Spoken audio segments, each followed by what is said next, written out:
In this video, I'm rolling with Lawrence and Semi. Lawrence has several rounds on the channel. He is a talented purple belt. He also teaches self-defense. I keep meaning to get to his class. It's at another space.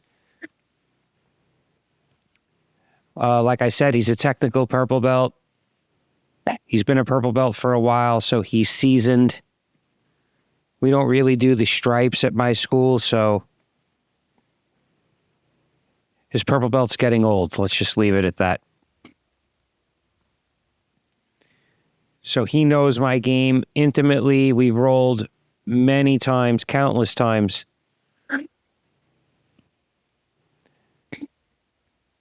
And here he's sitting on my butterfly hooks. In the background, there's George and Mike, purple belt, mellow Mike. And funny, well, George is always laughing. And then there's Remy the Semi and Unchokable Bruno all the way in the background. So here I had a good setup. I should have just pulled his right arm down and that would be a finish. You don't have to have the leg over the face to finish that arm bar when he's postured up like that. But I wasn't able to get it. He defended well. So there he stepped back. He knows he's going to end up in my De La Hiva, so he switches to try to put his knee up the middle. But that leads to reverse De La Hiva, so he has to choose. So he's trying to stop my reverse De La Hiva with his right hand. Reverse De La Hiva is when you get your right leg hooked on the inside of his leg, in case you don't know. So now I'm switching to butterfly guard attacks on the other side. And we're resetting the position because we got too close to Mike and George.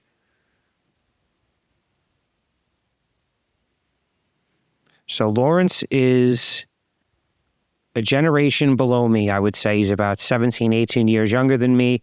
Maybe similar weight, but he's shorter and he's more stocky and definitely stronger. Though I've been working on that, it takes a while to really build up. So here I'm in my butterfly half guard. I definitely enjoy this position. It forces him. So here he's trying to get me in like a knee bar from the top, like an inverted knee bar, but I'm keeping my leg sideways. But there is a submission there if I was to point my toe towards the ceiling.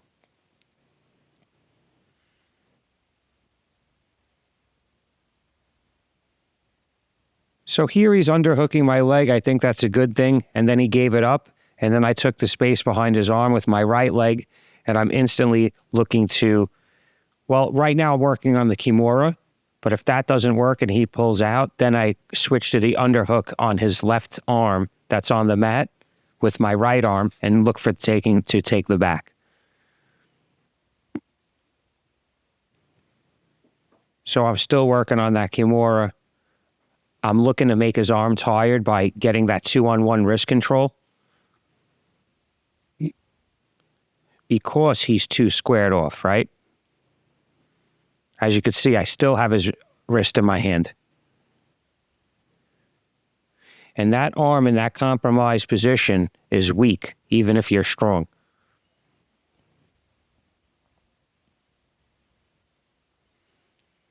So there, he was looking to dive for a Kimura. Sneaky, sneaky. But this is what I mean. Lawrence is getting more technical. I'm not saying that was so clean, but just the fact that he's looking for it shows his jiu-jitsu is very cerebral.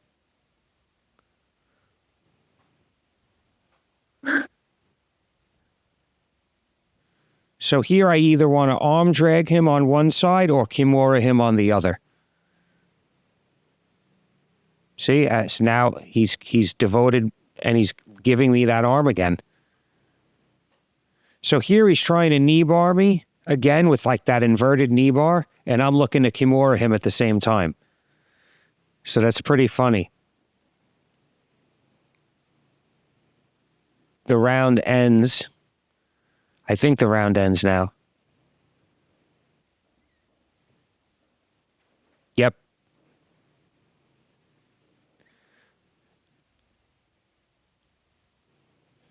So here we're going to have a little discussion, a little post-roll constructive discussion.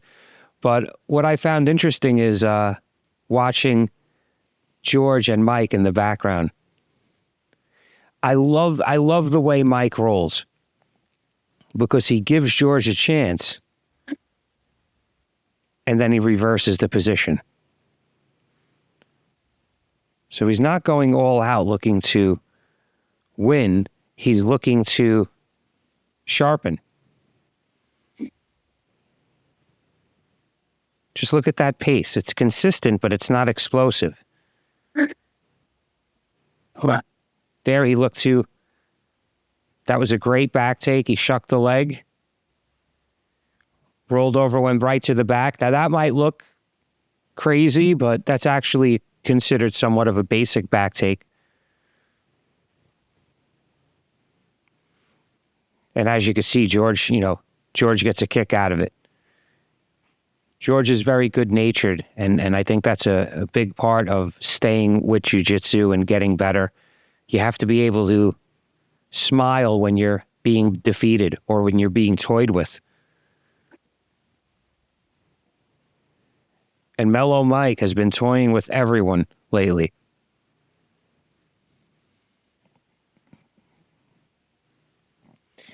He's a big, strong guy, but he doesn't use it. Believe it or not, as you could see, another rolling back take. So this is an open mat. There weren't a lot of people there, so Lawrence and I decided to do another round. So you're getting a double round from me and Lawrence.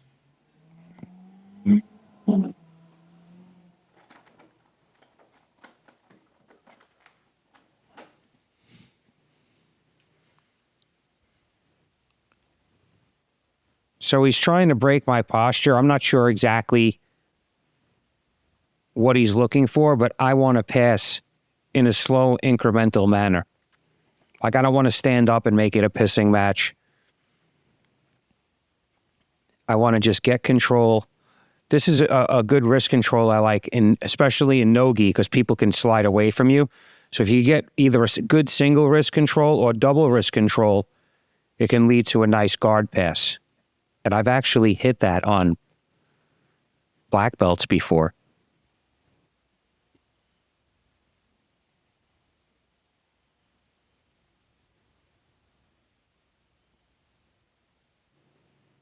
So when it works on a high level,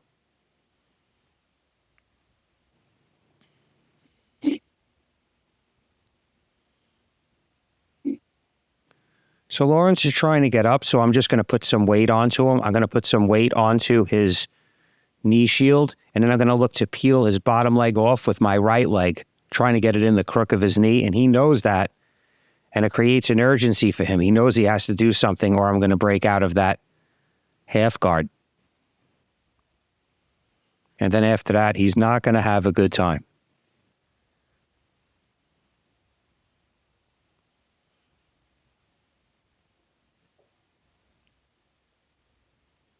So there he looked to come up, maybe raise the level of aggression slightly. He's trying to play butterfly guard, and I'm just keeping myself defended. There's a lot of hand fighting, but I'm not looking because I know I know where his hands are going. I know where they are, if his body's in front of me, I know where his hands are. I remember my Wing Chun teacher used to spar blindfolded, and everybody was so amazed, but he didn't spar where the guy, he was already somewhat connected. He would start the sparring with his hands connected, his laying hands on somebody. It wouldn't just be somebody coming from far away and throwing a jumping kick. But once you understand how to feel, you don't really have to look. And it makes your jiu-jitsu, I think, so much better. So here I'm giving him a little bit of that forward pressure. He looked to hook and get me off. He did. He hit the butterfly sweep. I bounced right back up, shucked his legs, and tried to put my knee on his waist. As many of you know, I love that pass because once your knee is on his waist, I mean, you're in a good position there.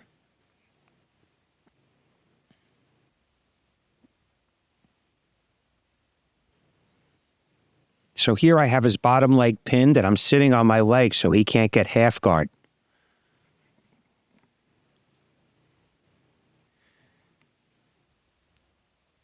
There I stripped off one of his hooks. And as you could see, he started to get into trouble, and that same leg shuck with the knee to the belly was coming. And he knew that, and he got his left leg in front, so good for him. But a lot of people wouldn't know that. So here I have his bottom leg stapled again. It's very uncomfortable. I try not to really grind people out.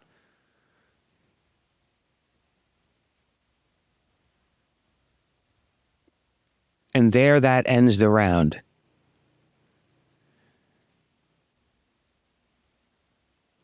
So it's always good rolling with Lawrence. I'm going to include the rest of our rolls in the description.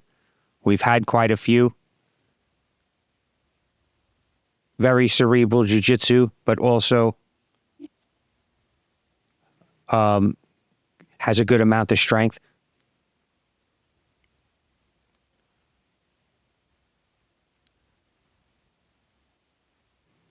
So the next round, I'm rolling with Remy the Semi, I call him. His real name is Semi. But I like to make it sound like he's a semi-truck. So Remy the Semi, and he's about 200. I mean, he's been losing weight, actually. When he started, he can tell you, he was probably 250 or something like that, pounds.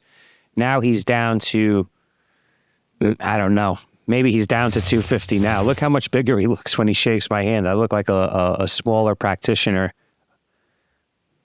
just sitting across from him. I would describe him as a gentle giant, but he uses a lot of strength and then he gets tired. But the initial grip fighting, when you feel his grip, it's very strong. He's a big, strong guy. Thankfully, his jiu-jitsu is in the rudimentary stages. You know, he's a white belt, but he's been training pretty consistently now. I don't know. It's getting maybe close to a year. So, you know, he's definitely dangerous. But he has the curse of strength in a sense where he tries to use strength, and then if his strength doesn't overcome my technique in that situation, like right now, he's letting his legs hang. They're not doing anything. This is common in white belts. Even some blue belts. If he engaged his legs, he could, you know, push me out the window. So we're just doing some grip fighting. I'm feeling him out. You got to be careful with big guys, because if you make a mistake and they get on top, it's going to be a world of pain for you until you escape. And it's hard to escape. A little bit easier in no-gi. I think escaping in general in no-gi is maybe even much easier. But I still don't want to be underneath a guy that's 250 pounds or however much he weighs. A gentle giant, though. See, he's trying to pull me in there. He's got 2-on-1 wrist control, which is good, but it's not breaking my posture, and my arms are long, so he's pulling on my arm, but I'm able to just stay there postured.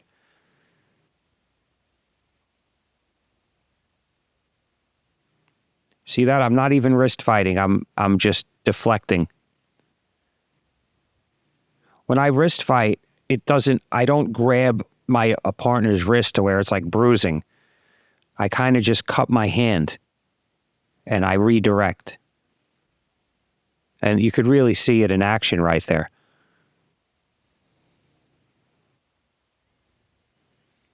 And, you know, it shows that to do this on a man of his size with his strength,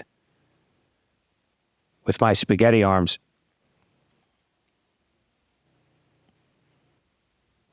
having long arms helps, though. It's definitely a good thing.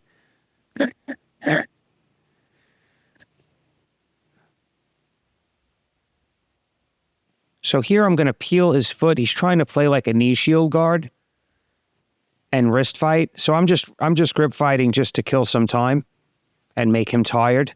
Look, I wish that you could hear his breathing right now. It's very heavy. It's very labored. So once I start to feel that with a bigger guy that's gassing a little bit, that's when I'm looking to pass. So here I peel his foot off.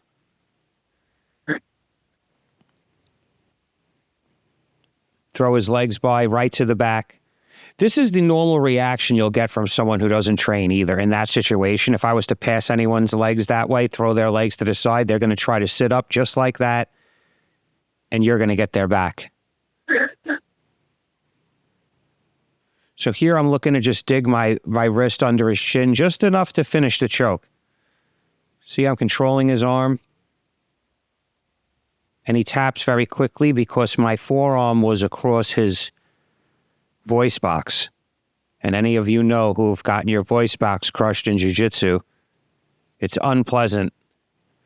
Not that I was crushing it, but even a little bit of pressure can do damage. So here he's looking to control my head. I want to control his knee and do like a Tariando style pass. So I pushed him back, and when he went to get up, I'm cupping his chin. I have him in like a chin cup.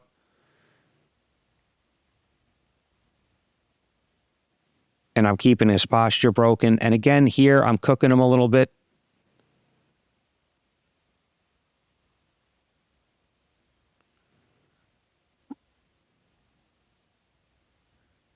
As you can see, he's really tired at this point. Like he kind of fell back. Like he didn't look like he was falling back in control. And I'm not bragging, and I'm not breathing heavy. Well, maybe I am bragging. It's good to not breathe heavy. See how I ended? And also, I had 2 other rounds with Lawrence that weren't a walk in the park. And this isn't because I have good cardio. It's because I use jiu-jitsu.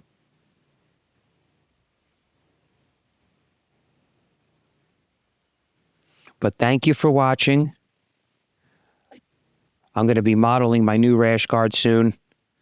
It's coming in the mail. I hope you all like the Bataille Jiu-Jitsu series. It's a great academy. If you're ever in Bloomingdale, New Jersey, definitely check it out. And I'll be visiting. I got a few schools on the list I want to hit. If anybody has a school in the New York area and you want me to come visit, I'll promote the school and we'll get some content. So if you want to help support the channel and you find value in my content, there's an X Marshall link. You can pick up my new rash guard and shorts there. 15% off if you use code JITSOver50. Or you could just buy me a coffee. Either way, I appreciate it, and it helps motivate me to continue making these videos. So thank you for watching, and please like, share, and if you haven't already, subscribe.